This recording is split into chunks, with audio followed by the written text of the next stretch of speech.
এত বড় বড় সাহাবীরা মারা গেছে, তাদের কবর এইখানে, কিন্তু দেখেন কোনো চিহ্ন নাই, কিছু নাই। আর আমাদের দেশে একজন পীর মারা গেলে তার কবর নিয়ে কত কিছু শুরু করি আমরা। হায় রে আল্লাহ, আল্লাহ তাআলা আমাদেরকে হেদায়েত দান করুক, দিনে সহিহ বোঝ দান করুক। আমি মনে করি আমার এই ভিডিওটা দেখার পরে আপনারা এই মাজার ঠাজার এই পূজা টুজা এগুলো বাদ দিয়ে দেবেন আশা করি। কারণ এখানে 70 জন সাহাবা শুয়ে আছে বদরের যুদ্ধের, তাদের কবরের কোনো চিহ্নও নাই, শুধু দুইটা কবরে হালকা একটু যে চিহ্ন দেওয়া আছে।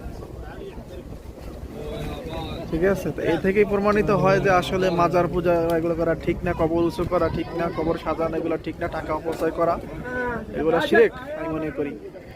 এগুলো না করাই ভালো। দেখছেন যে এখানে মানে আমরা কি বলার ভাষা নাই, কারণ সাহাবীদের পায়ের ধুলার যোগ্য আমাদের নাই।